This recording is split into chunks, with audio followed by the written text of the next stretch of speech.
Allô, allô, bonjour. J'espère que vous allez bien. Moi, je me porte très bien. Aujourd'hui, nous allons parler du Big Data parce que dorénavant, je ferai aussi mes tutoriels concernant ce domaine qui vraiment est en train de prendre son essor. Voilà. Donc, euh, le big data, on en parle, on dit c'est quoi?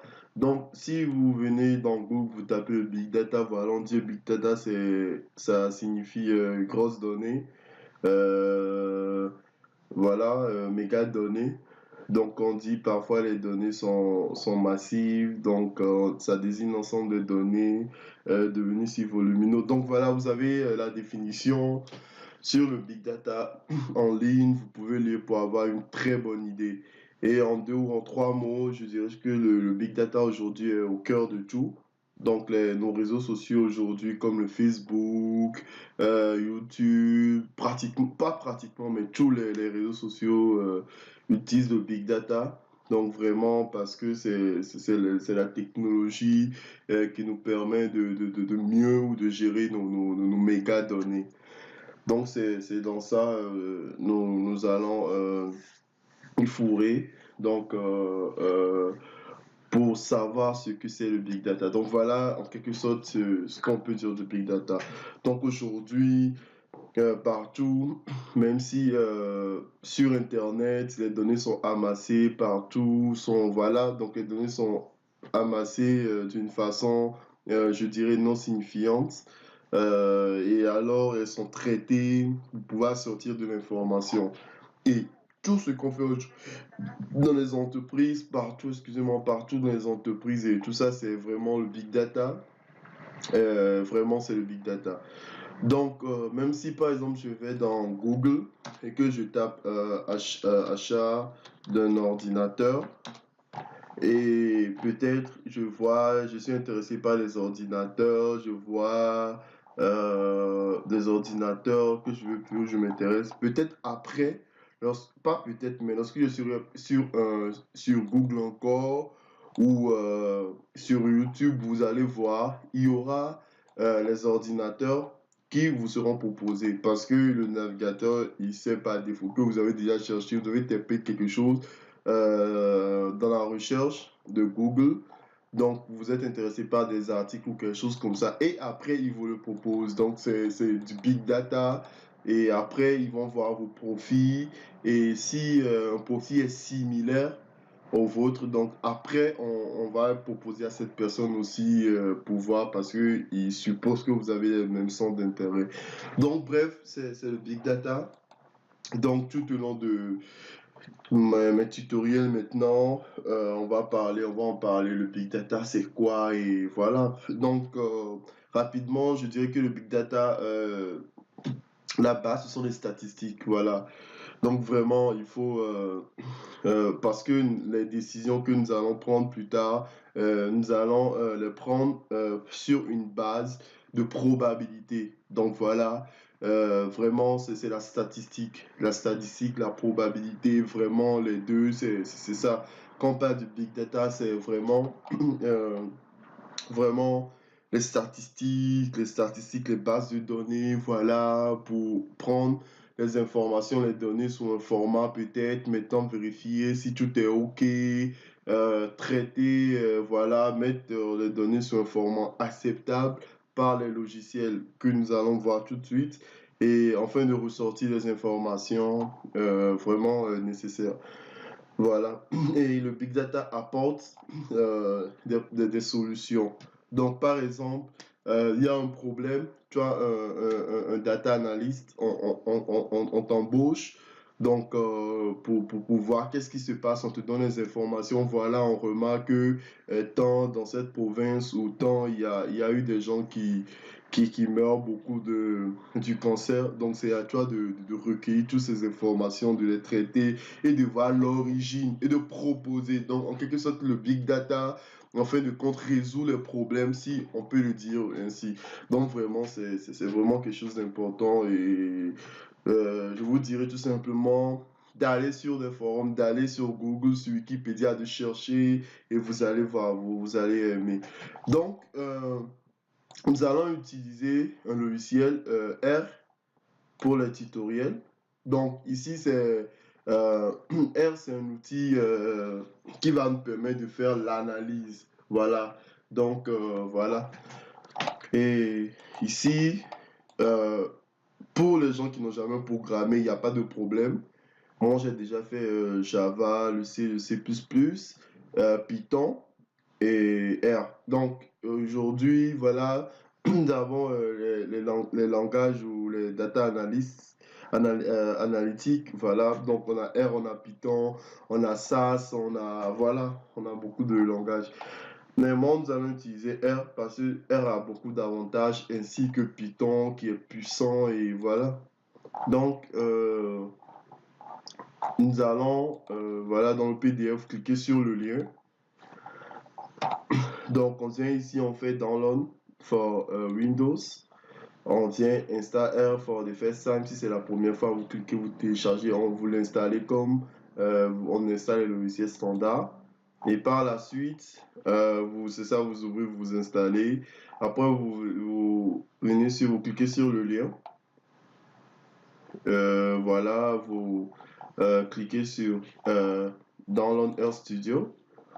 Ensuite, vous avez Free. Voilà, c'est ce qui nous intéresse ici dans ce tutoriel. On va télécharger la version open source qui est gratuite. Donc, on clique ici. Si vous avez, voilà, ici, c'est pas pour des objectifs ou des fins d'entreprise. Donc, on va juste utiliser la version qui est gratuite. Voilà. Et si vous êtes intéressé, par exemple, pour les entreprises, par exemple, on a ici desktop commercial licence.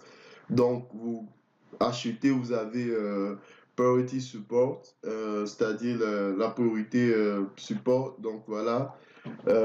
Ici, on a Free Server, RStudio Server Open Source Licence. En plus d'outils, l'intégrateur d'outils pour R, nous avons, voilà. Ensuite, nous avons Access via web browser. Donc, un accès via un navigateur web, voilà. Et ensuite, ici, en plus de tout ça, on a Project Sharing. Donc, le partage de projets, et ainsi de suite. Bon. Donc, ici, on clique sur Download. Il nous ramène en bas. Et nous, c'est ce qui nous intéresse. Donc, on clique ensuite pour installer ça. Donc, si vous êtes sur Windows, si vous êtes sur Mac, si vous êtes sur Linux, c'est-à-dire Ubuntu, il y a la distribution ici, Fedora et ainsi de suite. Vous téléchargez. Donc, moi, j'ai déjà installé RStudio, donc je vais juste démarrer. Vraiment, c'est ça. Donc, sans plus tarder, nous allons créer un projet. Voilà, moi, je vais effacer pour que tout soit vide. Donc, je vais créer, premièrement, File. Donc, je vais choisir le dossier dans lequel mes projets, je vais enregistrer mes projets.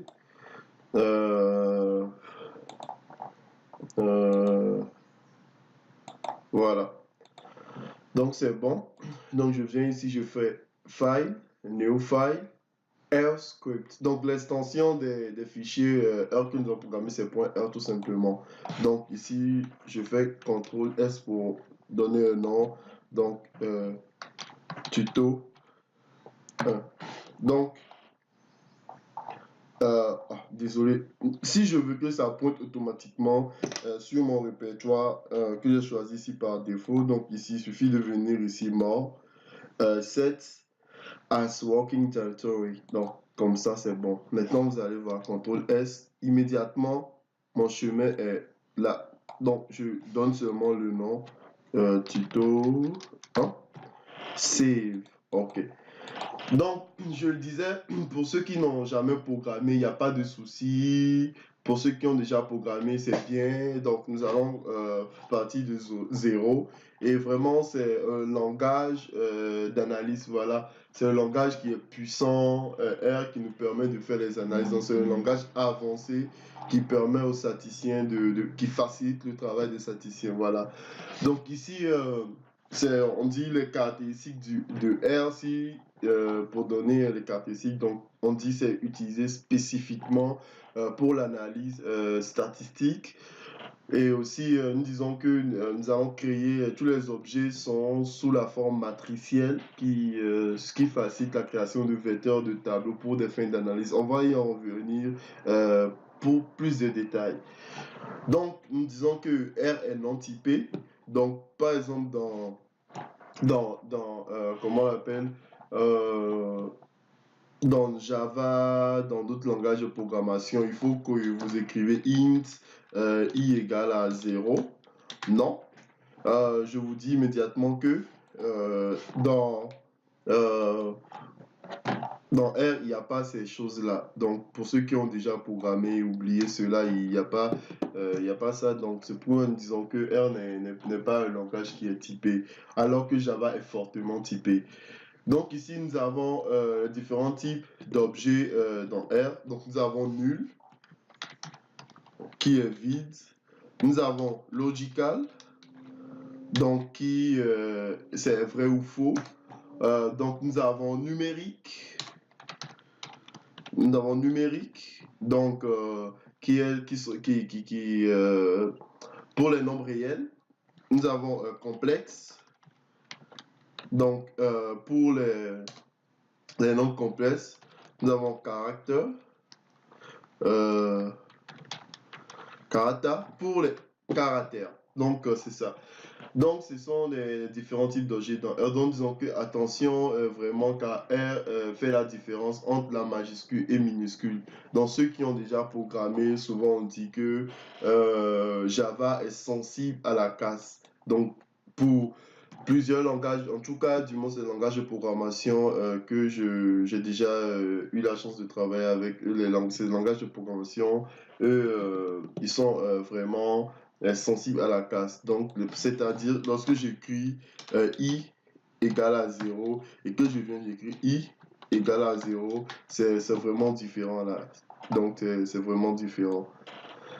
Donc, c'est ça. Donc, on va essayer rapidement de faire des exemples. Donc, par exemple, si je mets x et en R, il n'y a pas égal pour faire initialisation. Par exemple, si je veux initialiser ce is à 0, dans R, il n'y a pas ça, is égale à ça. Non. On met x, on fait alt, c'est juste un raccourci que j'utilise, alt et puis le moins.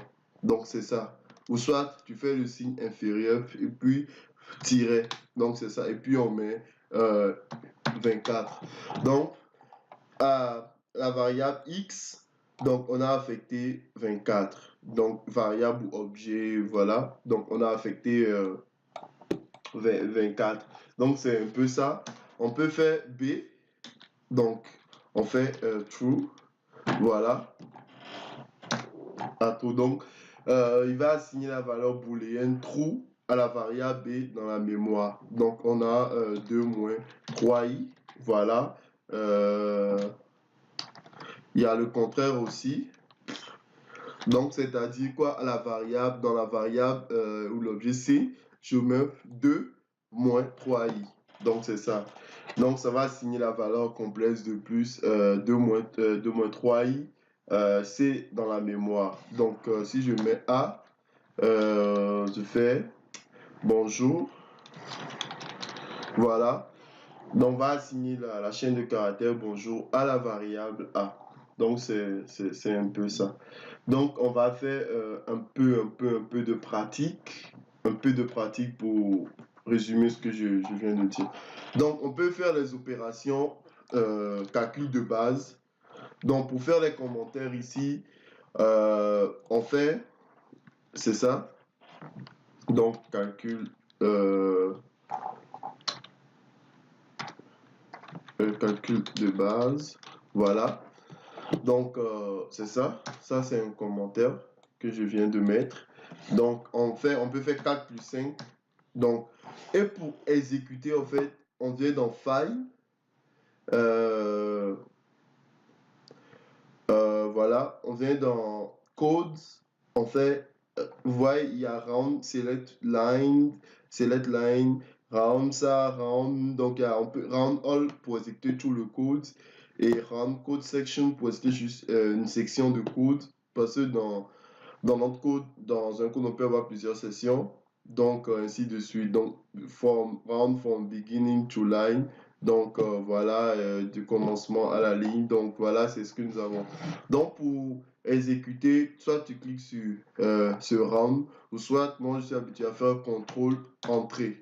Voilà. Donc, je vais cleaner un peu ce que j'ai sur la console ici. Donc, ici, on a console et on a terminal. Donc, ce qu'on va avoir comme résultat sera sur le console. Euh, donc sur la console, donc on peut pour effacer, donc on fait CTRL L pour effacer. Donc pour effacer ce qu'on a ici. Donc voilà, je fais juste comme ça et puis je fais round. Donc ça fait 4 plus 5 égale à 9. Donc voilà les opérations. On peut faire 5 moins 4. Voilà, ça fait 1. On peut faire 10 divisé par 5. Ça donne 2. On peut faire 5 inférieur à 2. Donc, ça donne true. Parce que là, c'est... voilà, on est en train de vérifier... voilà une condition. 5, est-ce que 5 est supérieur à 2? Donc, c'est logique. Donc, c'est true. Voilà, on fait 5, 2. Donc, ça fait 25, c'est-à-dire 5 au carré. Donc, c'est ça. On a aussi le modulo, donc 5.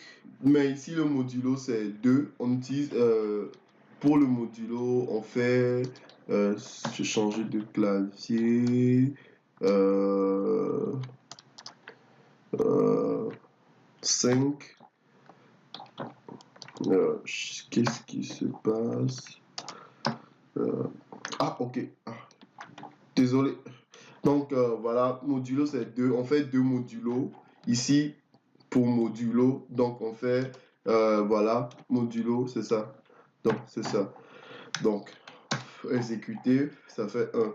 Donc, le modulo, en fait, c'est le reste de l'opération, ce que nous venons de faire. Maintenant, assignation. Donc, assignation. Donc, assignation. Donc, si on fait un prix égal à 99,99, donc entrée. Vous voyez, sur la console, en fait, il n'y a rien parce que ça a été assigné à mon objet prix. Donc, pour afficher, soit je sélectionne simplement le prix et puis je fais contrôle entrée. Donc, voilà, ça me montre juste ce qu'il y a dans le prix. Donc, c'est ça, 99. Donc, on peut faire aussi quoi? On peut faire taxe. On peut créer l'objet taxe en faisant est égal à prix multiplié par 0,15. Donc, ce sont les calculs de base.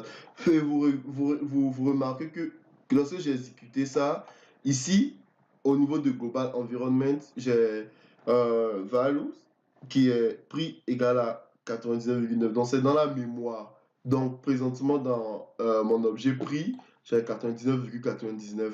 Donc, c'est ça. Donc, si j'exécute, voilà, ça me crée voilà l'objet taxe et puis ça me fait l'opération et il me met voilà il me met la valeur ici. Donc, c'est ça dans la mémoire. Il me garde ça en mémoire. Si je veux effacer, je clique ici pour tout clean. Voilà. Et je serai obligé d'exécuter encore parce que ici, lorsque je viens et puis je dis, si je dis total, voilà, égal à quoi? Égal à prix, plus taxe. Regardez ce qui va se passer. Voilà. Error, objet prix not found. Donc, c'est ce qui est énervant un peu dans R aussi. C'est pas comme dans Java ou d'autres langages de programmation, mais il faut réexécuter, toujours réexécuter parce que ici, on n'a plus on n'a plus nos objets dans la mémoire. Donc, il faut exécuter, et c'est bon. Donc, vous voyez ici, total que je viens de créer. Donc, il a du sens, le prix plus la taxe. Donc, ici, pour me donner le prix. Voilà. Et maintenant, pour afficher ça dans la console comme on vient de le faire. Donc, ici, je dis, on peut faire comme ça aussi. Prix plus taxe. Et puis, on fait... voilà. C'est possible. Donc, c'est-à-dire, notre objet total, on fait cette opération de base et puis on met dans total. Donc, c'est ça ou c'est ça. Ben, il n'y a pas de différence. Donc, voilà. Et nous avons une fonction qui s'appelle print. On va l'utiliser pour afficher total. Donc, la fonction print permet d'afficher dans la console. Et c'est pas seul print qu'on a. Donc, entrée. Voilà. Ça permet d'afficher. Et on a encore une fonction qui s'appelle cat, qui permet de faire quoi? Lui permet de concaténer. Donc, on peut faire le total de mes commandes de points. Donc, ici, je mets virgule pour concaténer. Et puis, je mets total. Donc, j'exécute. Et voilà. Donc, le total de mes commandes, on voit le prix dans le total. Donc, les types de variables. On va parler un peu encore parce que j'ai déjà énoncé parler de ça. Donc, type de variable. Donc, je vais cleaner un peu la console. Donc, je disais qu'on a numérique. Donc, je disais pour ceux qui ont déjà une fois programmé dans n'importe quel langage, utilisé dans n'importe quel langage de programmation, il est obligé, et je crois dans Python, on n'est pas obligé de déclarer, d'initialiser une variable avant de l'utiliser. Ça aussi, c'est un peu aussi la force de Python. Par exemple, ici, on n'est pas obligé de mettre int égale int i ou char ou string. On met le nom de la variable et puis on fait l'initialisation. Non. Ici, par exemple, si je dis x2, lui, il comprend immédiatement que le x, c'est quoi? Est de type numérique. J'espère que c'est bon. Donc, x est numérique. Donc, j'exécute. Voilà. Donc, vous voyez ici, x égale à 2. Donc, lui, il comprend immédiatement que x est numérique. Pas besoin de le déclarer. Donc, si je fais y, je mets 3,5. Je fais entrée. Voilà, 3,5. Donc, c'est un peu ça. Si je fais C, je fais star. Donc, voilà, c'est chaîne de caractères qui est dans ma variable C. Donc, c'est un peu ça. On peut faire, il reste L, true, entrée. Vous voyez, true. Voilà, logique. Si je fais N, null, entrée, voilà, le N, null, empty, il n'y a rien dedans. Si je fais C égale à 2 moins 3i, entrée, voilà, comme un nom complexe. Donc, c'est un peu ça. Et les opérateurs logiques, donc les opérateurs logiques, donc les opérateurs logiques, par exemple ici, si je fais 1 plus 2 supérieur à 0, donc true, voilà, true. Si je fais 2 inférieur à 2, false. Si je fais 2 supérieur, inférieur ou égal à 2, true, car 2 est plus petit et égal, voilà, 2 est égal à 2, voilà. Donc c'est true. Donc c'est ça. Donc si je fais 2 égale 3, false, parce que 2 n'est pas égal à 3. Donc, ici, si je fais, si je vais utiliser mode X, donc si je fais CTRL entrée, ça me donne le type de la variable en fait. Donc la fonction mode, ça me permet de voir le type de la variable. Et j'ai oublié de vous dire quelque chose en R. Toutes les fonctions que je viens de montrer, on peut voir le détail sur cette fonction. Par exemple, si je veux voir ce que mode fait, je fais point d'interrogation, mode, voilà, entrée, voilà. Donc, the storage, mode and objects. Donc, get or set the type of storage mode and an object. Donc, c'est ça.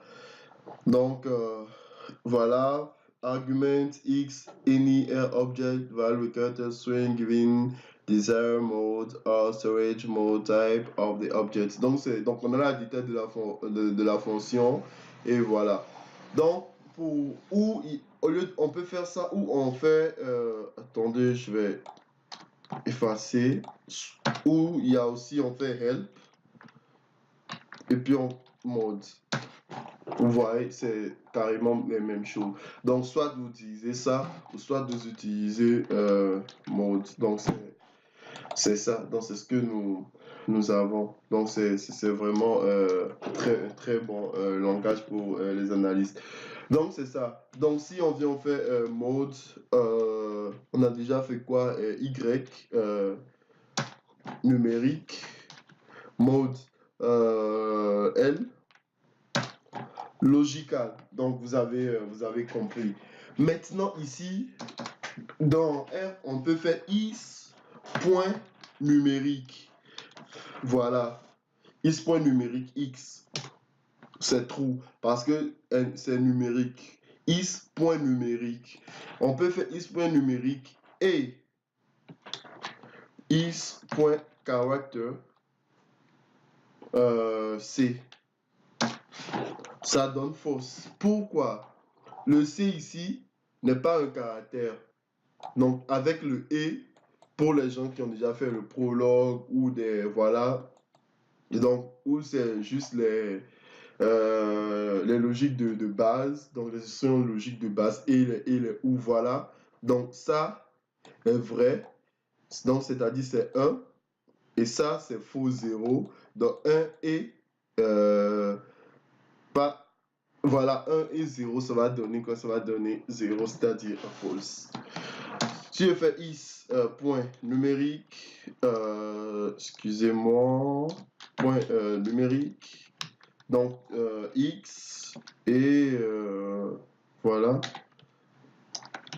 et is, point numérique de c, c'est ça. C'est fausse, parce que le X, c'est vrai que c'est numérique, mais le C est complexe. Donc, on va essayer de faire quelque chose. Donc, ici, si on donne Y, true, parce que les deux conditions sont vraies. Donc, on respecte. Donc, ici, c'est vrai. Ici, c'est vrai. Le Y est numérique, le X est numérique. Et les deux, ça et ça me donne un vrai. Donc, vrai et vrai, ça me donne un vrai. Donc, on a un ou. Donc, on va juste recopier ce code. CTRL-C, CTRL-V. Donc, juste comme ça, entrée. Vous voyez, donc ça est vrai. Ça est vrai. Ah, le Y, c'est voilà, bon, c'est vrai. Vrai ou vrai, ça donne vrai. On prend le C. Vous voyez, non, j'ai oublié de changer. Ah merde, qu'est-ce que je fais? Désolé. Je sais pas. Ici, en fait, c'est le et. Et, je crois qu'on l'avait déjà fait, ça donne false. Donc, pour vérifier le ou, On fait ça. Et puis, on exécute. Vous voyez le où ça donne vrai parce que vraiment, le is est numérique. Le C, donc le C, caractère, vous voyez, donc ça donne vrai. Donc ça est vrai, ça est vrai. Donc ça donne, donc ça ou ça donne vrai. On va, caractère, on va dire si le X, donc on fait exécute, ça donne vrai toujours parce que au moins ça est vrai. Donc c'est un ou 0. Donc ça donne quoi? Ça donne 1. Donc ça donne ce qui est vrai. Donc c'est ça. Et aussi, on peut faire quoi? Il y a, on peut faire x moins 3, c'est-à-dire le x ici, ça fait 2. Donc ça fait 2 moins 3. Donc ça donne moins 1. Donc on dit qu'il est inférieur à 0. Et ce qui est tout à fait vrai. On fait et puis on fait is point numérique de C. Donc le C n'est pas numérique. Vous voyez, c'est un caractère. Donc, on va exécuter. On est sûr que ça va nous donner fausse. Voilà, c'est fausse. Maintenant, pour dire que ceci n'est pas numérique, il suffit de faire quoi? De mettre point d'exclamation ici comme dans d'autres langages. Donc, dans d'autres langages, par exemple, si on dit si x, c'est pas dans R, dans d'autres langages comme Java, si x est égal à 0, pour dire si x est différent à 0, on met tout simplement point d'exclamation ici pour dire que c'est pas égal à 0. Donc, est différent en quelque sorte. Voilà. Donc, on fait ça, on exécute. Vous voyez, ça donne quoi? Ça donne true parce que ça est vrai et ça aussi est vrai parce que on dit ici que le is n'est pas, le C n'est pas numérique. Et c'est vrai, le C ici n'est pas numérique, c'est un nombre complexe. Donc, ce qui est vrai, ceci est vrai. Vrai et vrai, ça donne quoi? Ça me donne tout simplement un vrai. Maintenant, as character. Donc, as character, qu'est-ce que ça veut dire? Par exemple, on voit ici, j'ai pas des sons. Je vais exécuter mon C. Voilà. Le C qui est sta que je viens d'exécuter. Voilà. Et ici, on fait la conversion. C'est-à-dire, si je vois que mon C ici est une chaîne de caractères, je peux, bon, ça ne sera pas intéressant de le faire ainsi. Plutôt, je vais vous montrer comment on fait une saisie au clavier. Donc, pour faire une saisie au clavier, on utilise la fonction readLine. Donc, readLine, c'est ça. Donc, readLine, on va faire readLine, on va taper, on va mettre un peu du texte. Parce que si on fait readLine, je l'exécute, vous voyez. Pour notre fois une fonction, ouais, c'est vrai. Je vais mettre, excusez-moi, lecture, readline, voilà, voilà. En fait, j'avais écrit ici, j'avais écrit readline, j'ai oublié le D, voilà. Donc, on fait saisir, saisir une variable au clavier. Au clavier, voilà. Donc, ici, par exemple, si j'exécute, vous allez voir ce qui va se passer. Voilà. Vous voyez, il me dit saisir une variable, désolé, voilà, une variable au clavier. 45, entrée. Vous voyez? Donc, les 45 seront affectés à quoi? À mon objet lecture. Donc, c'est ce que j'ai ici. Mais vous voyez, le problème ici, il le met comme caractère. Si je fais mode lecture, vous voyez, il me dit que c'est caractère. C'est ça le problème. Or, moi, j'avais saisi quoi? J'ai saisi un numérique, mais lui, il me transforme ça en caractère. C'est ça aussi le problème de R. Et heureusement, il y a une fonction qui permet de faire juste, je dirais, voilà, le casting, voilà. Le casting, comme le disent les programmeurs, le casting, c'est-à-dire juste la conversion. Voilà. Et pour faire la conversion, vous voyez ici, c'est ça, la lecture, là, notre objet lecture, qui est, donc, pour faire, on fait lecture.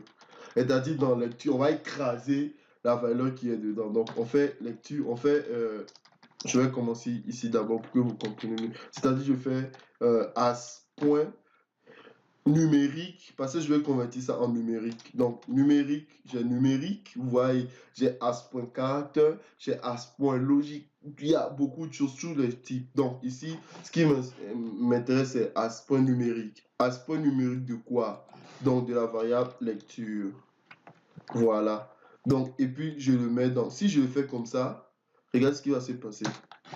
Il me donne 45, mais excusez-moi, je l'ai pas affecté à quoi que ce soit. Donc, pour écraser l'ancienne valeur, donc je fais lecture et j'exécute.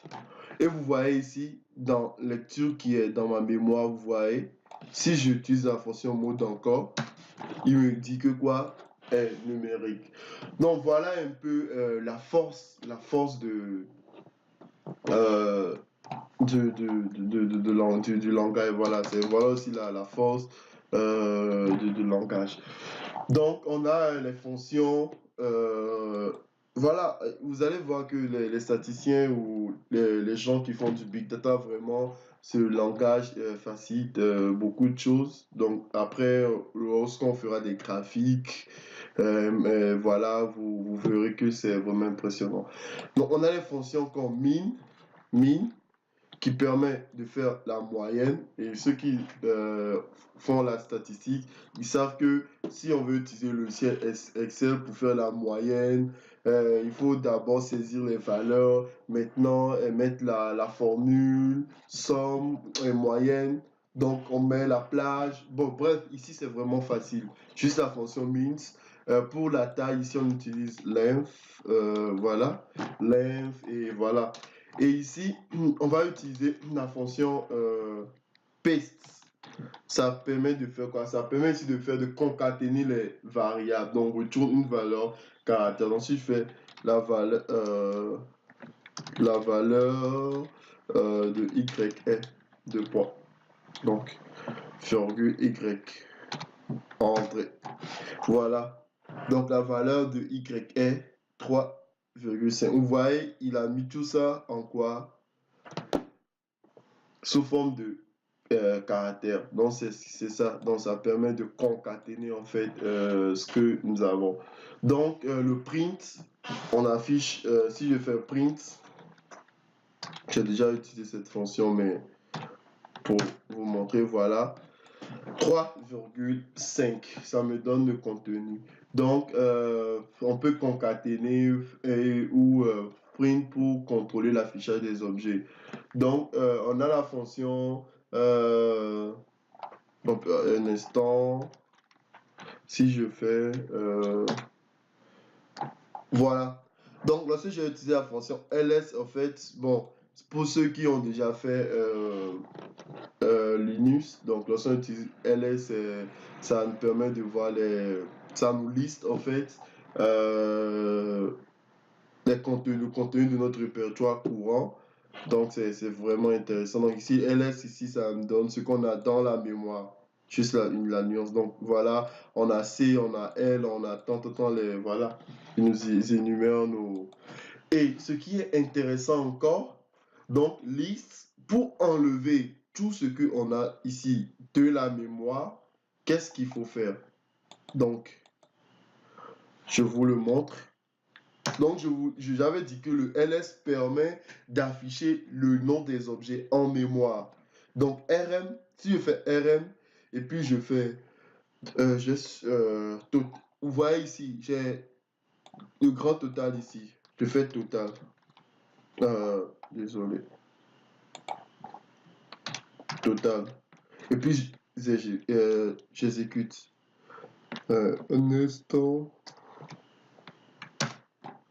Vous voyez ce qui vient de se passer. Ça supprime euh, ma variable ou mon objet dans la mémoire. Vous voyez, il n'y a plus total ici. Mais je peux aller en haut pour exécuter total. Et c'est ça. Ça revient dans la mémoire. Donc, c'est un peu ça. Maintenant, je vais vous montrer une astuce. Hélène. Hélène ici. Je fais list. List pour dire que la liste égale à quoi? Égale à ls. Donc, j'exécute. Vous voyez ce qui vient de se passer. Il a enlevé tout de ma mémoire. Voilà, il n'y a plus rien ici. Donc, je viens de tout enlever. Donc, c'est vraiment intéressant ce langage. Donc, voilà pour aujourd'hui. Donc, là, on vient de faire des notions de petites choses. Et j'aimerais maintenant qu'on mette un peu en pratique tout ce qu'on vient de faire en faisant, parce que c'est le premier tuto en R.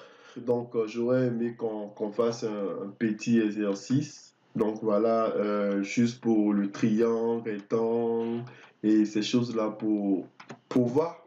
Mais prochainement, dans mon tutoriel, je vais faire un petit TP pour associer ce qu'on vient de voir, donc pour vous donner un aperçu du langage de langage R. Donc vraiment, c'est dans ça. Nous allons nous attarder un peu. Et j'espère que vous avez aimé la vidéo, ce tutoriel. Vraiment, si vous aimez, n'hésitez pas à abonner-vous à ma chaîne YouTube, donc Claude Aboki, qui doit s'afficher à l'écran. Et ensuite, sur mes blogs, donc j'ai 2 blogs, donc jérômeaboki.blog. Et ensuite, sur ce blog, c'est un blog qui est un peu personnel. Donc là, il y a des nouveautés en technologie, en matière de technologie, de TIC. Donc, il y a mes tutoriels qui sont là-dessus. Et j'ai un autre blog qui est plus professionnel qui s'appelle Nouvelles. Donc, c'est-à-dire des nouvelles technologies. Donc, voilà, Tech Nouvelles.